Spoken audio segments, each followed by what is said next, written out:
everyone, Soundwave884 here, another Transformers review. In this review, take a look at Core Class Autobot Hot Rod from the Transformers War for Cybertron Kingdom line.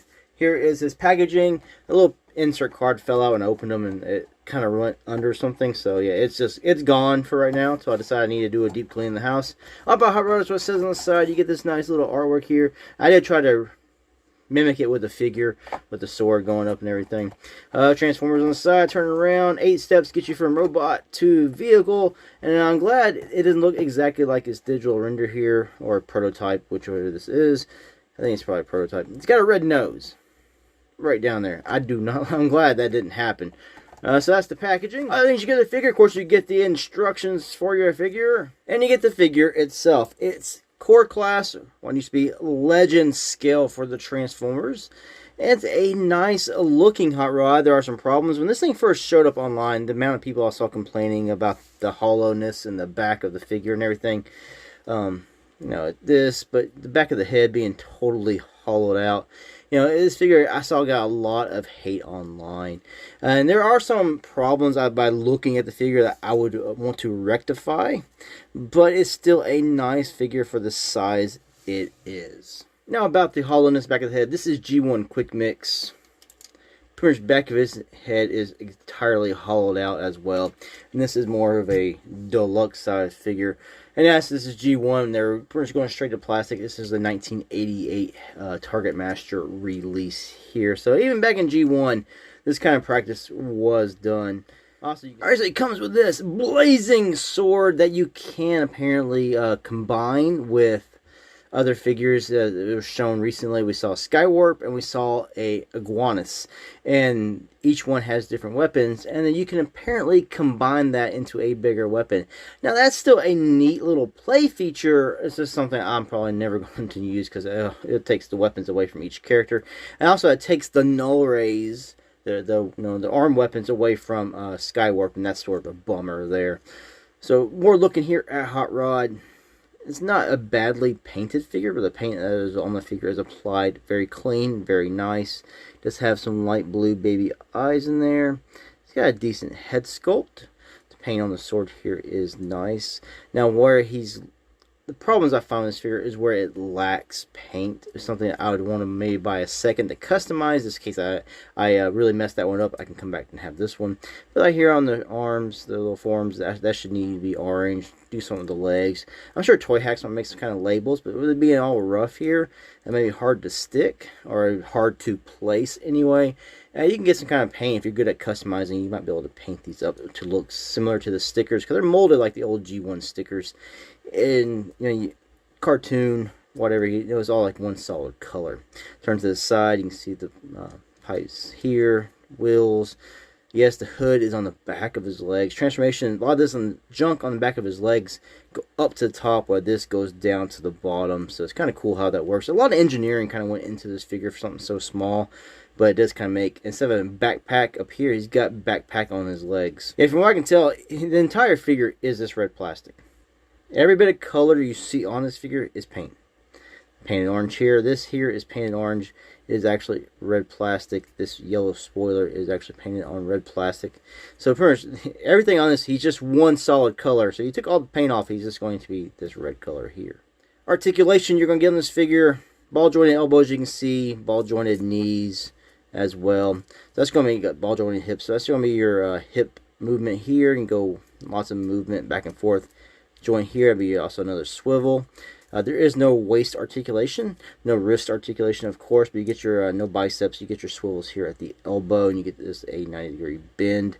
Now the shoulder joints are what's tight. To get this pose, you have to move this entire joint section here. He's got ball jointed shoulders, but you do not get anything this way, and it's hard to 360 because of a spoiler back here. But you have to actually move this entire joint up, and it is very, I hope I don't break this thing, very tight. So yeah, I feel I gotta apply a lot of pressure to get this to move. So my first time transforming this, I thought I was going to break this. He's got, I think it was a 3mm peg here to hold his sword, which means it can be held by any of the current Kingdom Core Class figures. I take that out right here. Now, his spoiler is on the back here. It just actually tabs into his back. Now, I saw some people online so that you can, switch this around, which you can. If you want this on the outside, if you don't like the look of this on his back, this just turns around, plugs right into that perfectly because it's the same on the other side. And you can close it back up. Problem here is now it kind of makes it loose, and it doesn't actually tab into his back, so that can be a problem with that. Also, it hides the yellow spoiler and gives you more of this red junk back there. I actually prefer the correct look here with this on it this way,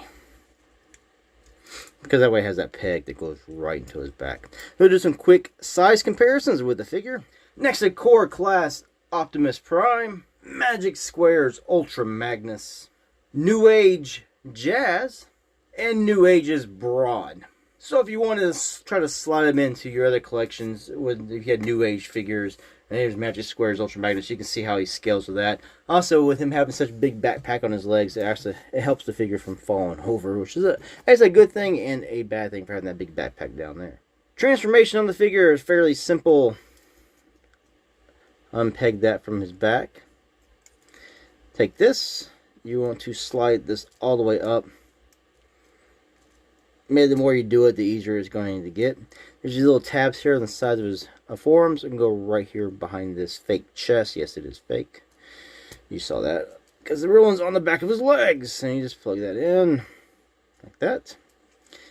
Come here into his legs. It's sort of Combiner War style. This comes out the side. Thing is, this doesn't really lock in. So it's sort of just friction there. So again, I'm thinking repeated transformations, you might end up making this loose on the figure. You bring these out to the side. And this is going to come down between his legs. Come this out like this. And these little side pieces that kind of stick out right here, those are going to slide into his legs. We'll see that in a second. So what we're going to do now is bring this up. This unfolds, meets together. Bring this down. And you're going to bring this all the way up and around. And you're going to now bring his legs in to meet each other. You see there's a tab here, slot on this side, that's the locking part. And as you do that, that's going to then slide over this back piece here. It's going to go right in that little gap. So we'll bring that in. And you're going to lock that in. That. There are also little tabs on the behind this that will catch onto his legs there. And then there are tabs, if these are closed, tabs here and here. So you'll put that together. And then there's just two tabs kind of getting right next to each other are going to tab into his back here. So we're just going to push this down. Doesn't tab for shit, but you applied 1 ounce of pressure. And this will now tab into the middle part there. And you have transform hot rod into his vehicle mode. Yeah, the tab's not the greatest in the world. But hey, once you get in there, it stays in there pretty good. And if you want to, now you can take a sword. You see this little peg up here, the peg hole here. You can peg this on top of that. So now you can carry that around with them. Rolls pretty good. Surprisingly, actually, we're probably one of the best rolling Core Class figures I had in a while. A little disappointed is not an Autobot symbol right here. I'm guessing that because of the split, they didn't want to spend the extra money to tampo that. You can get your a Toy Hacks label, put it on there, and just make sure you cut it and try to get it to line up good. There'll be some work you'll have to put in if you want that there. I do want that there. That's something. He's just kind of plain Jane here by looking at it in the vehicle mode, especially on the back end here. All you get is his little serial numbers and stuff. I'm sure Toy Hacks will probably try to come to the rescue with some nice labels for the vehicle. Next, the Core Class Optimus Prime in vehicle mode. He really dwarfs Optimus Prime. Not really to scale there, but that's what you get. And next to New Age's Ironhide and Outback. You see how they scale there. Again, Hot Rod is pretty big.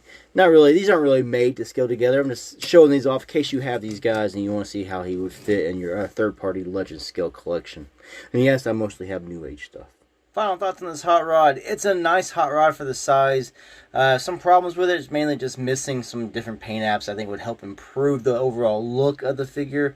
A bit of hollowness and a bit of backpack syndrome on the back of the legs. I mean, it's not bad to me. It's nice for what it is. I think it scales decently with the other Core Class. Vehicle mode, of course, is off, as is most Transformers. But if you're wanting this for your Titan Masters, if you're wanting this for your Titan class Transformers, such as Metroplex or Fort Max, I think this figure will look really good with them.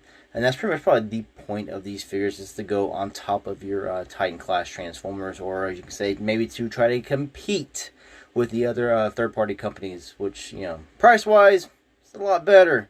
Overall, quality, not so much. Alright, thanks for watching. Until the next ones. Peace out.